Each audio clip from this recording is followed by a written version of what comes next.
This is Colony Alpha 01. New Hope. Population left. One shambler got behind and we woke up to the screaming. I made it to the to the command center bunker, but they're gonna get in soon.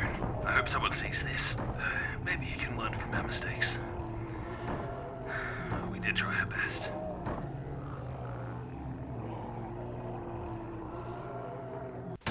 Well, wasn't that a barrel of laughs? That's what playing this game is. Depression, death, and suffering.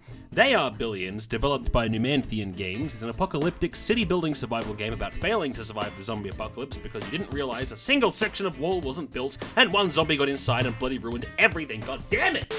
Building a colony isn't easy in the best of circumstances. Add zombies to that mix and you're in for a bad time.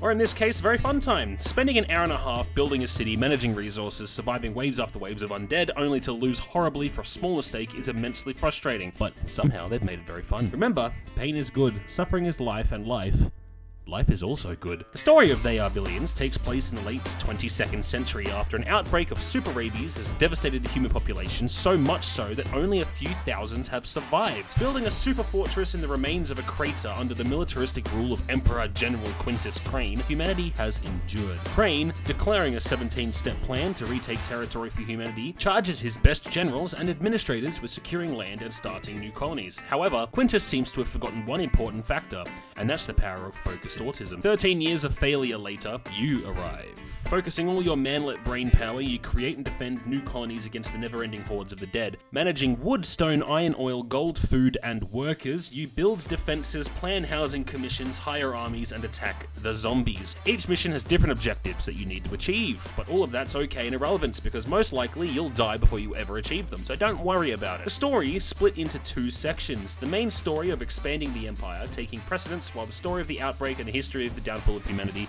can be found in old records and newspapers scrounged from the remains and remnants of old bastions of the fallen. I'm going to be completely honest with you, I haven't even finished playing this game yet. I've only owned it for 4 years and, well, I'm only one man. I do occasionally play it over on my Twitch, link in description, so please accept my shameless plug and give me a follow. The gameplay is very slow and methodical, because much like in real life, if you expand too fast, you die. Starting with just a town center, you grow your colony, building houses and resource gathering stations. You balance on a knife's edge to survive, but you can't just build your squalor tents anywhere, no. You need to have them attached to Tesla towers so that your people can cook their beans over their stovetops living in their tents. Anything you build needs to be within these areas of power, and everything you build needs gold. Gold is generated every few hours at the town center, and the more people you have eating beans, the more gold you earn to build more houses to get more people to eat more beans, and thus the cycle of life continues. Using your massive brain, you also know that you need wood, stone, iron, and oil to thrive. Higher tech levels require more and more of these resources, and even your soldiers need different requirements to recruit. Speaking of soldiers, you have many different kinds. Starting from the basic rangers with bows who, uncomfortably, tell everyone within earshot you bumped uglies last night. So tired. Last night was amazing. To something called a Titan. Again, I haven't gotten to unlock them yet because they're in the late game, but judging by the name, I could only assume they're going to be amazing. Until I reach that part of the game, I'm going to continue spamming great ballistas, machine gun turrets, and arming every psychopath within a 100-mile radius with a high-powered anti-material rifle. Zombies are, after all, made of material. There are quite a lot of ways you can make these soldiers work for you. I recommend you experiment with different combinations to see what works. Just be warned, the Lucifer still haunts my dreams. My blood boils. Speaking of dream hauntings, the zombies, the endless, the fallen, the Walking Dead but not absolute trash, the average iPhone enjoyer. These are the main enemy across the campaign. You survive waves of literally thousands of these as they dash themselves against your walls, ranging from aged and decrepit walkers to the faster and stronger freshly infected and infected colonists to the much tougher infected executives. I don't know what it is about suiting up, but goddamn, I hate these guys. Capitalism may not have caused the downfall of humanity, but it's still around and being a pain in my ass. This would be enough to deal with on its own, however, that's not all. There are special infected too, starting from the stereotypical mukbang eater all the way to the other end of the eating disorder spectrum. Harpies, I hate them, but I can't stay away. There's apparently something called the infected behemoth wandering around out there too. I'm too scared to look up what it is, and I hope I never have to meet one in person. The graphics are quite stylized. Even though we're in the year 2064,